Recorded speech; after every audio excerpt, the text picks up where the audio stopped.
자, 여러분들 안녕하십니까? 반갑습니다. 2020년 2월 5일 HLB 및 HLB 관련주들 장마감 분석을 해드리도록 하겠습니다. HLB는 전일 대비 1.21% 하락한 97,900원에서 종가를 마감했습니다. 그래도 5일선 위에서 안착한 모습이 그나마 좀 인상적으로 보여지고 있습니다. HLB는 잠시 후에 보여드리겠고요. 지수부터 좀 살펴보고 올게요. 코스닥 지수, 코스피 지수 비슷한데요. 일단 코스닥 지수를 살펴보도록 하겠습니다.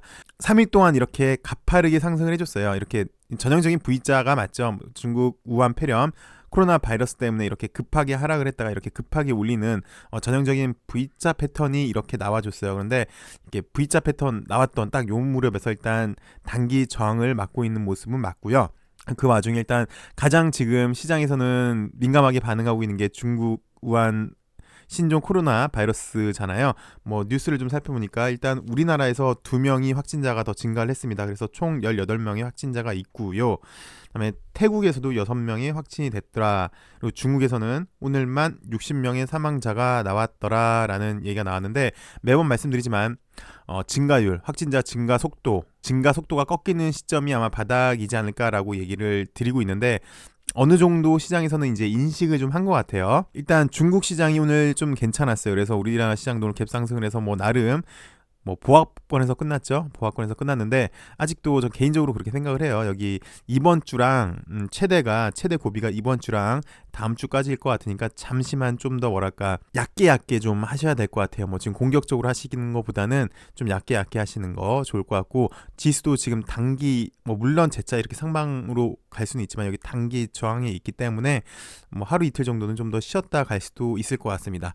근데 그나마 좀 시장에 대해서 말씀을 드리면 이 신종 코로나 바이러스 때문에요, 글로벌 유동성 장세가 됐어요. 완연히 글로벌 장세가 된 것 같아요. 원래 미국에서도 지금 유동성 정책을 계속 피고 있잖아요. 트럼프는 우선 제1순위가 경제 우선인 것 같습니다. 자기가 다시 당선되기 위해서는 경제 정책을 우선적으로 필 것 같고요. 그래서 유동성 정책을 계속 피고 있고요. 그다음에 여기에 곁들여서 중국 자체도 여기 바이러스 때문에 일단 첫 번째로 화폐 정책을 실시를 했죠. 그래서 유동성 확대를 했어요.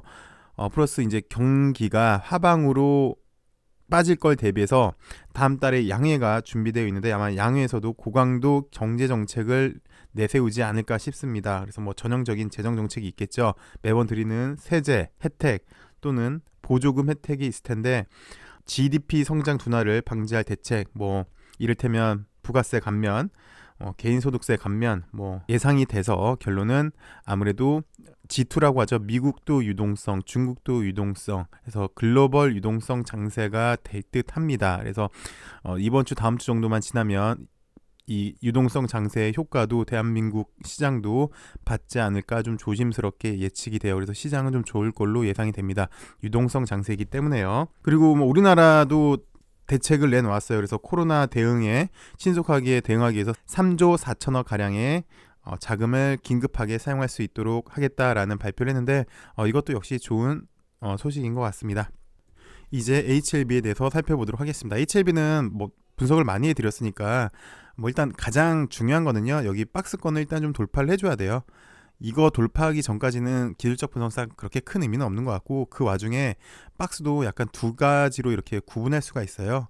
그래서 일단 여기 하단 부분이랑 여기 상단 부분인데, 여기 하단 부분을 제끼고 상단 부분, 그 다음에 여기 완전하게 박스권을 돌파해서 시세 분출이 나오는, 그러니까 추세 반전에 시세 분출이 나오는 그거를 좀 기대를 해봐야 되는 시점이고요. 그 와중에 바닥권에서 이렇게 5일선 위에 이렇게 있어주는 게 양호합니다. 이 당시 때처럼 5일선 위에서 안착을 해줘서 좀 자리 좀 보고 있다가 한번 빵빵빵 쳐주는 게 좋을 것 같은데, 2월 6일부터 8일까지 면역 안학회가 있잖아요. 요때도 한번 좀 좋은 소식이 들리지 않을까라고 개인적으로 한번 생각을 해봅니다. 어디까지나 예측치예요. 제 개인적인 예측치.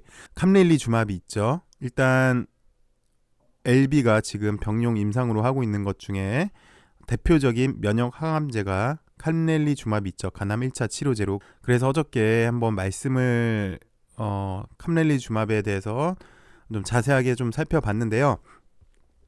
라이센스 인이라고 말씀을 드렸잖아요. 그래서 이 라이센스 인을 캄렐리 주마비를 한다라는 게 아니라 왜 라이센스 인 후보 대상인지 한번 여기 뉴스를 살펴보면서 한번 알아보도록 하겠습니다. 보시면 이거는 진 회장이 발표를 한 거죠. 새 항암제 도입해서 당장 수익을 낼 발판을 마련을 추진하고 있다. 리보세라닙의 출시가 늦어지면서 돌파구가 필요하다. 항암제 2개를 새로 도입하면 HLB 기업 가치가 반등하는 계기가 될 수 있다는 기대감이 커지고 있다. 당장 판매할 수 있는 항암제 1종과 임상 환상을 진행 중에 있는 항암제 1종을 도입하는 것을 검토하고 있다. 다 아시는 내용입니다. 여기까지는. 그래서 새 항암제 도입을 추진하는 가장 큰 이유는 리보세라님의 출시 시점이 예상보다 늦어지기 때문이다. 원래 당초 지난해 말, 작년 말 NDA를 제출하겠다는 계획을 세웠었다.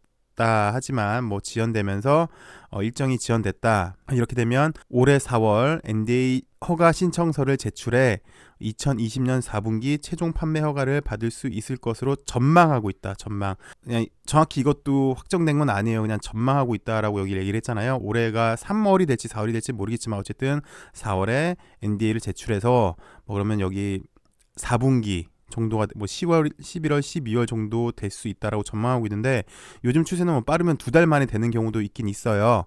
네, 이건 어디까지나 전망치이기 때문에 확실한 건 아닙니다. 3월, 4월이 될 수도 있고요. 3월이 될 수도 있고 4월이 될 수도 있고 5월이 될 수도 있고요.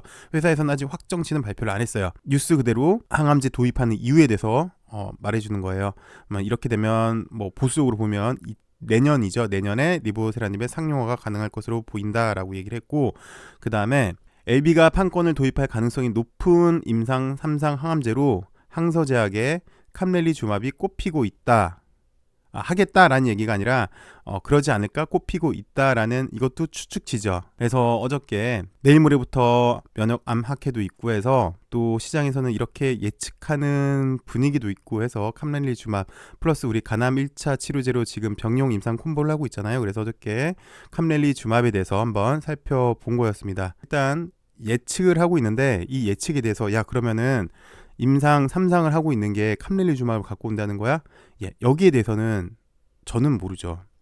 정확히 회사는 알고 있겠죠. 회사도 여러 개의 후보군이 있을 거예요. 그 후보군 중에 가장 적합하다라고 생각을 하는 거를 하고 있을 텐데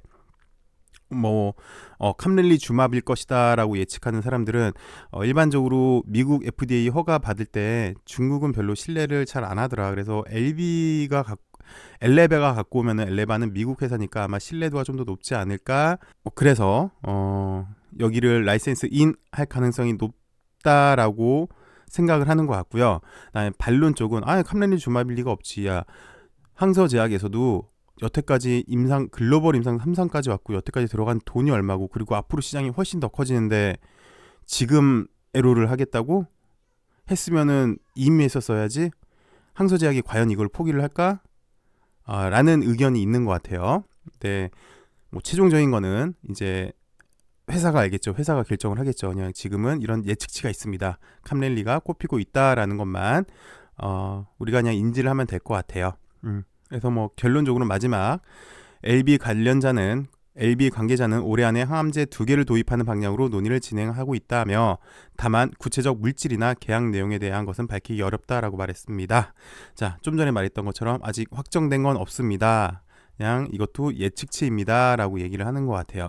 그래서 여기 캄렐리주맙도 한번 일단 후보군이니까 우리가 관심 있게 보자라는 취지에서 제가 말씀을 드렸습니다. 자, 그래서 다시 차트를 좀 보시면요, 이렇게 5일선 위에서 약간 기간 조정을 하다가 이번 면역암 학회 때 좋은 소식이 나오면은 단기 하단 부분 박스권 있잖아요. 크게 보시면, 작게 보시면 요 박스권을 일단 돌파를 해주면서 10만원, 여기 10만 5천 원 정도를 돌파를 해줘야 돼요.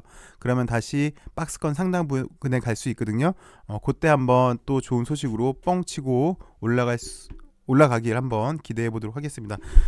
엘생도 보시면 되게 재밌는 게 엘생도 차트가 똑같아요. LB랑 차트가 똑같기 때문에 이거는 그냥 제가 패스를 해드리도록 하겠습니다. 엘파도 큰 흐름에서 보시면 LB랑 비슷해요. 약간 틀린 점이 있다면 요 당시 때 LB보다 좀 더 크게 상승을 했고 좀 더 빠졌어요. 근데 결론적으로만 보시면 5일선 위에는 이렇게 기간 조정을 하고 있다는 거. 그 다음에 여기 넥사를 보시면요, 나름 넥사도 이제 신종 코로나 바이러스 관련주에 어저께 정식적으로 좀 포함이 됐어요. 근데 시장에서는 아직도 얘는 신종 코로나 바이러스 관련주로 인식을 못한 것 같습니다. 오늘 시장을 보니까 장 막판에 이렇게 좀 빠졌잖아요. 나름 지지를 잘 해주고 있다가 이렇게 장 막판에 이렇게 많이 빠졌어요. 요 당시 때 물론 다시 또 반등이 나와줬고 동시효과 때 좀 더 올렸는데 요때 지금 우리 LB 관련주들이 좀 많이 빠졌거든요. 나름 넥사도 뭐 완연하게 요 당시 때까지만 해도 좀 약간 잘 받치고 있었는데 이후에 좀 약간 2시 넘어서부터는 약간 심하게 빠졌죠. 물론 그러면서 뭐 밑구리가 좀 달리고 동호가 때 좀 빠졌으나 얘도 뭐 크게 보시면 LB랑 똑같아요. 그리고 말씀드리고 싶은 거는 신종 코로나 관련주들이 오늘 뭐 나름 몇 개 종목들이 좀 치고 올라와 준 게 있거든요. 근데 넥사는 어저께 이제 신종 코로나 관련주로 인식이 됐을 뻔했는데 거기에는 그렇게 잘 반응을 못 하더라고요. 어쨌든 얘는 그래서 아직 시장에서는 얘는 코로나 관련 주보다는 LB 관련주로 아직도 시장에서는 인식을 하고 있는 것 같습니다. 어쨌든 차트도 보시면 똑같이 LB랑 L생이랑 L파랑 똑같이 가고 있어요. 그래서 얘도 5일선 약간 옆으로 기면서 존 호재 나오면은 탄력적으로 움직일 수 있을 걸로 보입니다. 자, 이렇게 오늘 HLB랑 HLB 관련주들 설명을 좀 드렸는데요. 만연하게 5일선 위에서 옆으로 좀 기간 조정을 잘 하고 좋은 소식 하나로 뻥뻥 이렇게 치고 올라가는, 그리고 우상향으로 올라갈 수 있는 그런 모습을 기대해 보도록 하겠습니다. 시청해 주셔서 감사하고요. 내일 더 좋은 소식으로 찾아뵙도록 하겠습니다.